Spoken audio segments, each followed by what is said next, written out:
Bismillahirrahmanirrahim. Assalamualaikum warahmatullahi wabarakatuh. Allahumma salli ala Muhammad wa ala ali Muhammad. Baik, hari ini kita akan sambung pelajaran sirah tahun 4. Baik, kita masih dalam pelajaran yang pertama, iaitu pelantikan Nabi Muhammad sallallahu alaihi wasallam sebagai rasul. Kita sudah ke unit pertama, unit kedua dan unit ketiga. Hari ini kita akan belajar mengenai unit keempat, iaitu dakwah secara terbuka. Baik, mari kita buka muka surat 10. Baik, ini unit 4, iaitu dakwah secara terbuka. Mari kita baca teks dan kita faham satu persatu. Baik. Mari kita baca. Setelah Nabi Muhammad sallallahu alaihi wasallam berdakwah secara rahsia selama 3 tahun. 3 tahun tau. Nabi Muhammad berdakwah secara rahsia diam-diam dekat rumah siapa? Dekat rumah Al-Arqam ibni Al-Arqam. Okey, seterusnya turunlah wahyu. Wahyu apa dia wahyu? Baik, apa dia wahyu? Baik, wahyu adalah kata-kata Allah, iaitu kalamullah yang disampaikan kepada Rasulnya. Okey, baik. Apa kata-kata Allah tu? Itulah ayat-ayat Quran. Itulah kalamullah. Itu panggilannya wahyu yang diturunkan kepada Rasul seperti Nabi Muhammad sallallahu alaihi wasallam. Okey, baik. Allah telah menurunkan wahyu yang memerintahkan baginda. Baginda ini merujuk kepada Nabi Muhammad sallallahu alaihi wasallam berdakwah secara terang dan terbuka. Firman Allah Subhanahu wa taala, A'udzubillahi minasyaitonirrajim. Fasda' bima tu'maru wa'rid 'anil musyrikin. Maksudnya, maka sampaikanlah secara terus terang apa yang diperintahkan kepadamu, wahai Muhammad, dan berpalinglah daripada orang-orang musyrikin. Dalam surah Al-Hajar ayat 94, Allah telah menurunkan wahyunya. Kata-kata Allah telah menurunkan kepada Nabi Muhammad untuk berdakwah secara terang dan terbuka. Baik. Setelah baginda menerima wahyu yang memerintahkan supaya dakwah dilakukan secara terang dan terbuka, baginda terus menaiki Bukit Sofa. Okey, Bukit Sofa yang terletak di Mekah. Baik, ini adalah Bukit Sofa. Inilah, awak boleh Google gambar Bukit Sofa yang berhampiran dengan Mekah, kota Mekah. Okey.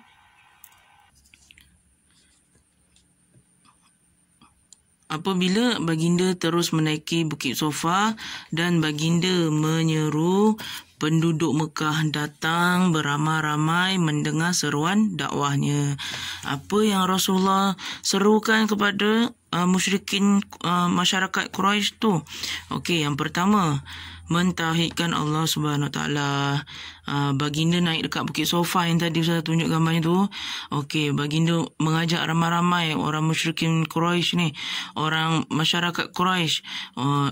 Nabi menyeru kepada semua masyarakat Quraisy. Yang pertama, seruan baginda adalah mentauhidkan Allah Subhanahu Wa Taala, beriman kepada Allah Subhanahu Wa Taala. Mentauhid ni berimanlah. Okey, dan yang kedua apa? Jangan menyekutukannya. Jangan menyekutukan ni maksudnya jangan menduakan Allah.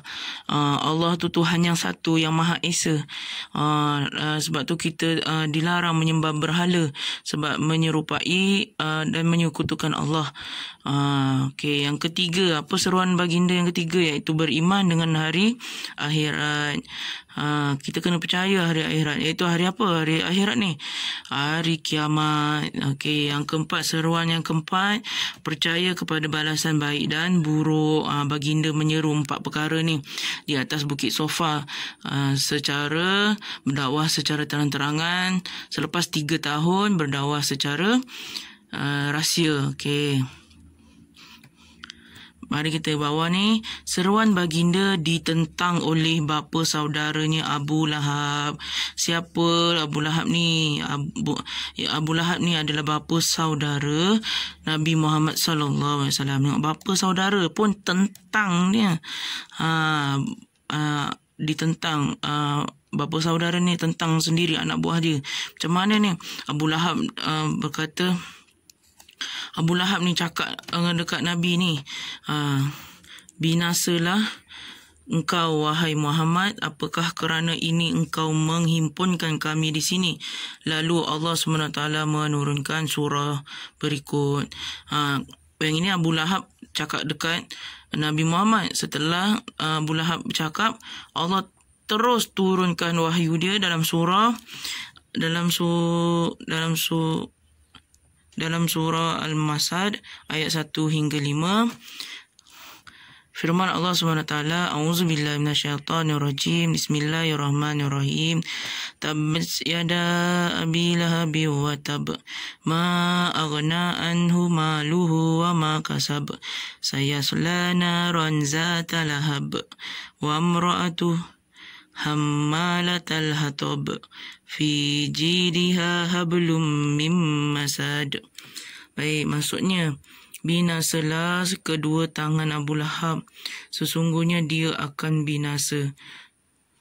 Tidaklah berfaedah harta bendanya dan apa yang diusahakan. Kelak ia akan masuk ke dalam api yang bergolak. Masuk ke dalam api yang bergerojak, dan begitu juga isterinya, pembawa kayu bakar yang lehernya ada tali berpintal. Sadaqallahul azim. Na'udzubillahi minasyaitanirrajim.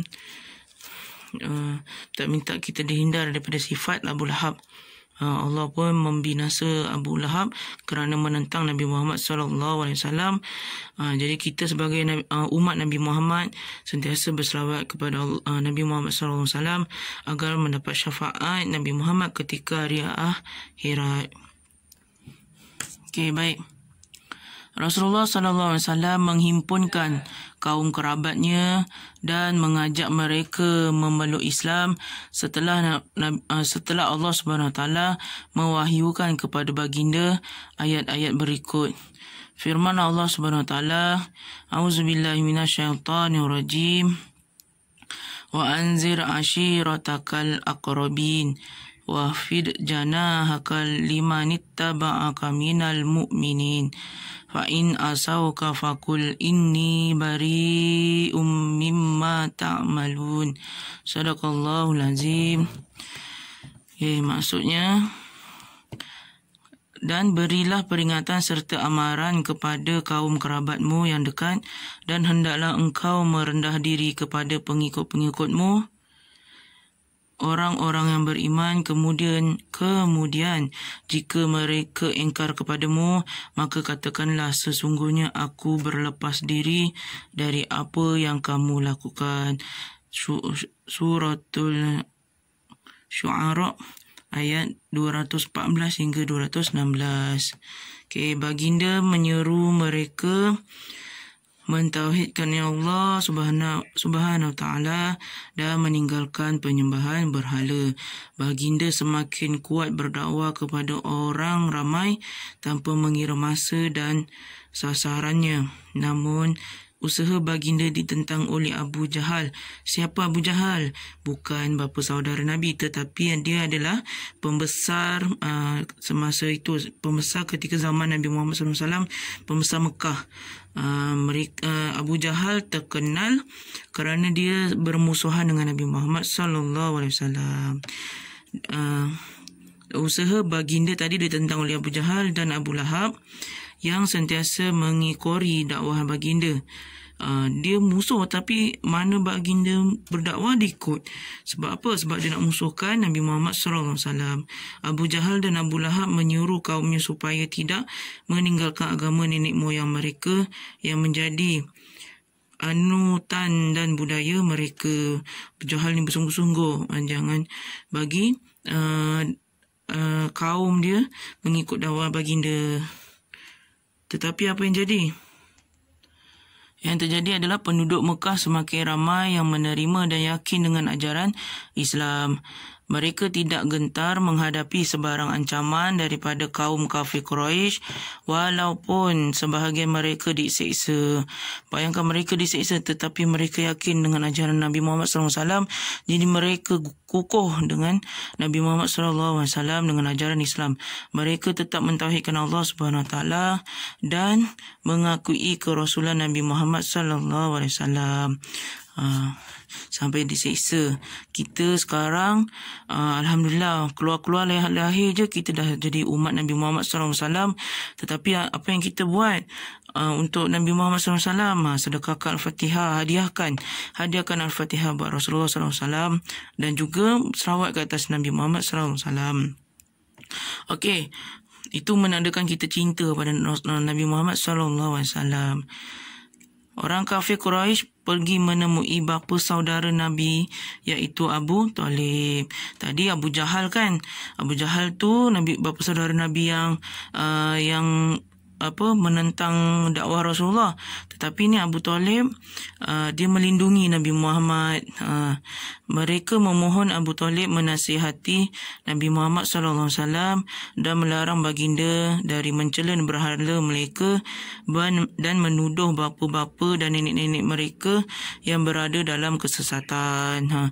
Ni orang kafir yang jumpa bapa saudara Nabi yang baik dengan Nabi, Abu Talib. Sebab Abu Jahal tadi Nabi tak nak dengar kan. Jadi Abu Jahal dia tak boleh buat apa. Jadi orang kafir ni jumpa Abu Talib. Untuk Abu Talib melaranglah Nabi daripada meneruskan dakwah Nabi tu. Baik, apabila orang kafir melihat kemajuan dalam usaha Nabi Muhammad SAW menyebarkan agama Islam, mereka pergi berjumpa dengan Abu Talib pada kali yang kedua. 2 kali dia jumpa Abu Talib. Sebab dia nampak Abu Talib ni tak buat apa-apa ke, kenapa sampai ajaran Islam ni berkembang macam tu. Jadi dia bengang kafir Quraisy, dia jumpa lagi Abu Talib. Kali ini mereka mengugut Abu Talib dan mendesaknya supaya menghalang Nabi Muhammad SAW dari terus menyebarkan agama Islam, atau orang Quraisy sendiri akan menghalangnya. Jadi perkara ini disampaikan oleh Abu Talib kepada Nabi Muhammad SAW. Pada mulanya baginda menyangka Abu Talib tidak mahu melindungi dan membantu dakwahnya lagi. Dengan perasaan sedih, Nabi Muhammad SAW berkata, "Demi Allah, wahai bapa saudaraku, jika mereka meletakkan matahari di tangan kananku dan bulan di tangan kiriku, tetap tidak akan aku tinggalkan sehingga aku binasa kerananya." Ni kan bila Abu Talib jumpa Nabi Muhammad tu, jadi Nabi Muhammad SAW pun merasa yang Abu Talib tu tidak mahu melindungi, dan Nabi Muhammad berkata kepada Abu Talib, inilah perkataannya.